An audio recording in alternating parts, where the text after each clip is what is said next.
Ok, et au-delà de la Louvière, donc, lorsque tu as répertorié un petit peu tout ce qui s'est fait en Belgique, bon, tu nous as parlé tout à l'heure de deux disques qui t'ont particulièrement Ouais, marqué. Est-ce qu'il y a d'autres choses qui t'ont vraiment marqué, toi, personnellement? ouais, ouais, carrément. Bah, tu as, t'as toute la période 90s en fait. Même si c'est venu plus tard, je pense à une balle dans la tête que j'ai compris beaucoup plus tard, mais qui est aussi un des pièces maîtresses en fait Donc, des de la Puta culture, Madre. qui t'a des Puta Madre, qui t'a aussi autant le premier album que le deuxième album. On parlait de Calmage. Les compilations qui ont marqué leur temps aussi, hein, Fidel au vinyle, La Fatenda. Ça, c'est vraiment pour les 90s.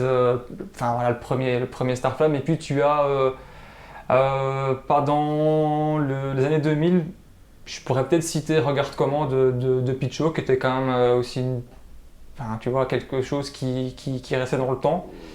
Enfin, qui est resté avec le temps, avec Ma part du ghetto, qui est aussi un classique. Tu as, pour rester dans cette période-là, le P d'Incantation, celui d'Esca et Baroque, vraiment des chouettes trucs dans les années 2000. Si maintenant après j'ai parlé de ces deux disques-là qui viennent un peu plus tard. Il y a toute une période où vraiment je pourrais t'en citer beaucoup. Euh, je t'avais parlé aussi en off il y a très longtemps de Kos par exemple, qui est un beatmaker Ah ouais.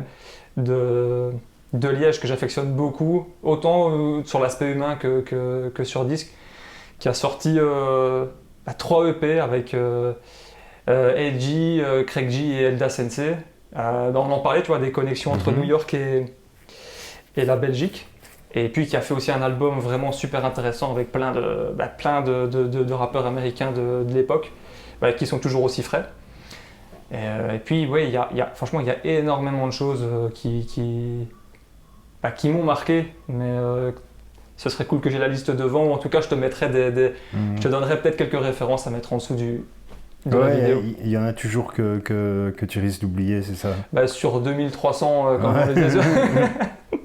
Et Voilà. sinon, en dehors voilà, des sorties qui t'ont marqué, est-ce qu'il y a des acteurs, des événements, des choses particulières? Parce que parfois, tout n'est pas immortalisé Ouais. en sortie, qui toi t'ont touché particulièrement, Tu parles d'événements ou de. d'acteurs, ou de moments particuliers, d'événements, peu importe. Ben écoute, je pense que pour en revenir à lui, en tant qu'acteur, je dirais Grazopa, tu vois, parce qu'en gros, on n'en a pas parlé forcément, mais c'est un peu la colonne vertébrale de la culture hip-hop belge.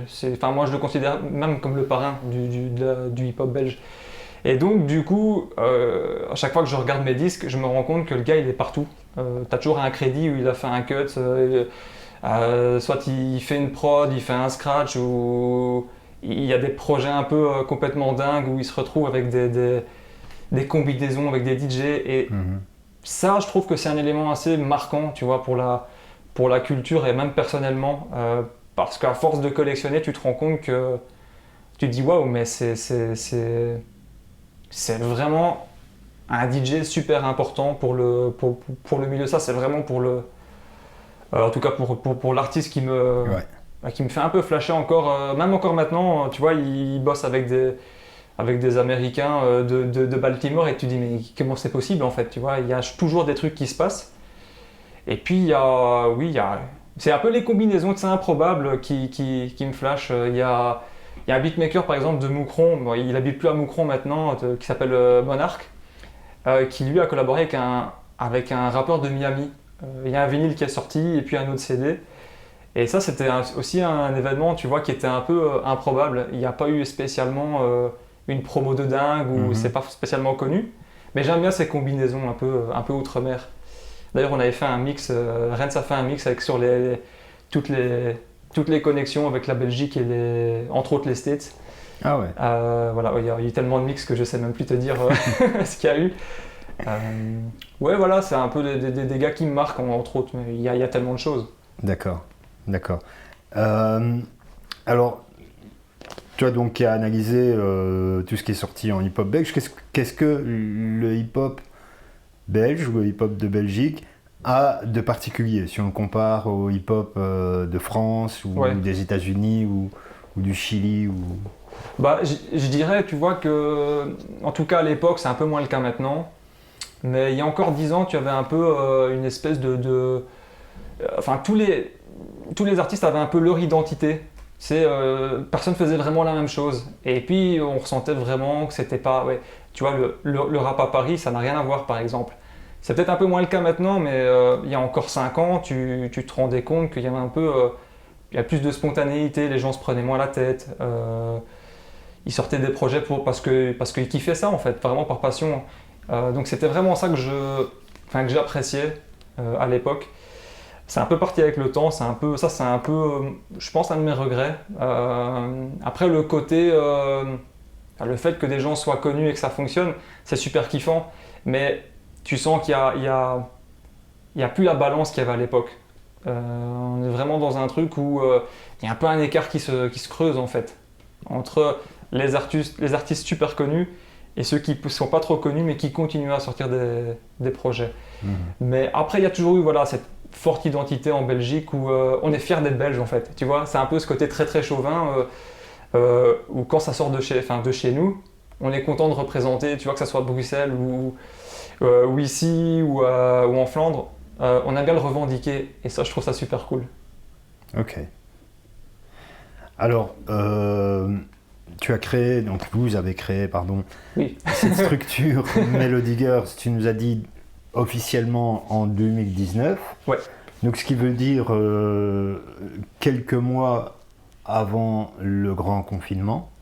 Avant la mascarade. Avant le grand confinement, donc de mars 2020. Alors ça doit être gênant. Vous créez une structure qui est portée aussi, entre autres sur l'événementiel, sur créer des événements, et boum, tout s'arrête. Oui. Donc comment est-ce que vous avez vécu le truc? Comment est-ce que vous avez été impacté? Comment est-ce que vous vous êtes adapté? Bah écoute, en réalité, on l'a pris, je vais pas dire super bien, parce que c'était super frustrant au début, parce que tu te demandes comment les événements vont se dérouler, surtout qu'on attendait que l'expo arrive. Mais en réalité, on l'a pris avec beaucoup de positivité, tu vois, on s'est dit, c'est justement le moment de se perfectionner, de créer un site internet, d'apprendre en fait, d'apprendre sur le tas plein de choses. Donc du coup, moi personnellement, je l'ai bien pris. Je pense que ça sert à rien de se plaindre, de rester à stagner, de se dire c'est la merde, il n'y a rien à faire. Au contraire, c'était le meilleur des moments pour apprendre des choses, pour se former aussi. Nous, on a notamment aussi l'album de Melf qui est sorti, son deuxième album en plein pendant cette période. Mais ça ne nous a pas empêché quelque part de sortir des clips, de faire 2 événements dont les 2 dont je t'ai parlé pendant le mois d'été, où c'était un peu l'entre-deux, donc les gens pouvaient sortir. Un petit peu, mais quelque part, tu vois, on s'est dit, c'est le moment. Donc on envisageait déjà de faire quelque chose. Donc dès qu'il y a eu moyen de le faire, on l'a fait. Après voilà, peut-être que c'était peut-être bien tombé pour nous. Mais tu vois, l'idée de se plaindre, ça n'a jamais été dans mon mindset en fait. J'ai vu tellement de gens en fait qui se sont plaints tu vois, par rapport au manque de moyens, d'infrastructures, et à juste titre, je le comprends, mais c'est pas vraiment la mentalité qu'on a. Je pense que c'est bien en tout cas de pointer ce qui va pas, mais à côté de ça, il faut quand même essayer de faire des choses, tu vois, il faut pas s'arrêter aux obstacles, on en parlait aussi récemment. Donc nous, on l'a pris vraiment, on l'a pris comme il fallait le prendre, tu vois. On a avancé malgré tout. Ouais, je pense qu'après, comme tu l'as dit, c'est une question d'état d'esprit et que tu vois, tu as tendance à avoir toujours du positif dans toutes les situations. Donc, même dans le confinement, tu as réussi à y voir quelque chose de positif et vous en avez tiré profit en développant votre site, en créant l'aspect textile aussi, c'est à ce moment-là. Ouais. Je rappelle, sur le site, toujours disponible.